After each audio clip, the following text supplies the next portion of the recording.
देखिए, नामांकन किया है आज और पूर्व तैयारी थी।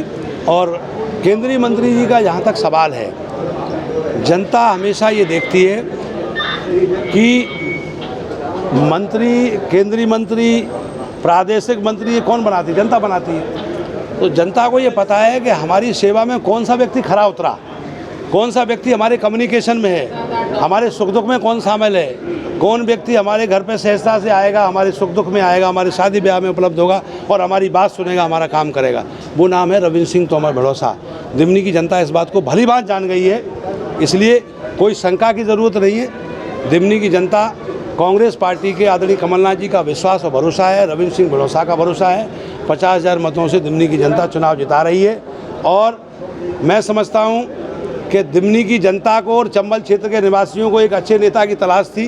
मैं कह सकता हूँ इस बात के लिए कि हम ईमानदारी से, कर्मनिष्ठा से, धर्मनिष्ठा से, लगन से काम करने वाले आदमी हैं। सब बुद्धिजीवी हैं, सब समझते हैं कि ये व्यक्ति निष्पक्ष, निस्वार्थ, बिना भेदभाव रहित कोई काम कर सकता है तो रविंद्र सिंह तोमर। इसलिए जनता हमको चुनाव जिताएगी। दिमनी की जनता तो वोट दे रही है, लेकिन पूरे ग्वालियर चंबल से संभाग के लोग, राजस्थान से जुड़ा हुआ इलाका, उत्तर प्रदेश जुड़ा, सबके टेलीफोन पहुंच रहे दिमनी में कि रविंद्र सिंह भड़ौसा को जिताना है, कि अच्छा व्यक्ति है, अच्छा नेता है। सब कह रहे हैं इस बात को। इस बार भाजपा के केंद्रीय मंत्री आपके सामने है, लड़ाई केंद्रीय मंत्री से है, पूरी भाजपा से है? देखिए, लड़ाई किसी से इसलिए नहीं है कि 50,000 का जब मैं अंतर बता रहा हूँ तो लड़ाई में बहुत पीछे है। और रहा सवाल इसका, जनता तय करती है। जनता ये देखती है कि हम हाथ पकड़ के किससे अपनी बात कह सकते हैं।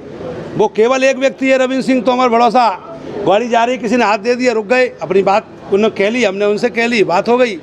और अगर उन्होंने टेलीफोन कर दिया कि भाई साहब घर आना, तो मैं घर पहुंच गया उनके, या उन्हें बुलाया तो वो आ गए। तो इतना सरलता से उपलब्ध कौन है दिमनी में मेरे अलावा? आप अपने सामने किसको सबसे ज़्यादा करीबी प्रतिद्वंदी मानते हैं? मैं समझता हूँ प्रतिद्वंदिता है ही नहीं वहाँ। अंतर में जब बार बार कह रहा हूँ 50,000 का अंतर आएगा, और मैं ऐसे ही नहीं कह रहा हूँ कि मैं ऐसे ही दे रहा हूँ बात। मुझे पता है, मैं घर घर में हूँ। मैंने पदयात्रा निकाली, गांव-गांव, घर घर में जाकर के लोगों से हम मिले। हमने 450 गांव में विचार गोष्ठियाँ की और हाथ से हाथ जोड़ो यात्रा, और राहुल गांधी ने पदयात्रा निकाली, उसी को लेकर के हमने दिमनी में, आपने देखा मध्य प्रदेश में एक विधायक है रविंद्र सिंह, जिसने गांव-गांव पदयात्रा पहुंचाई। क्यों हम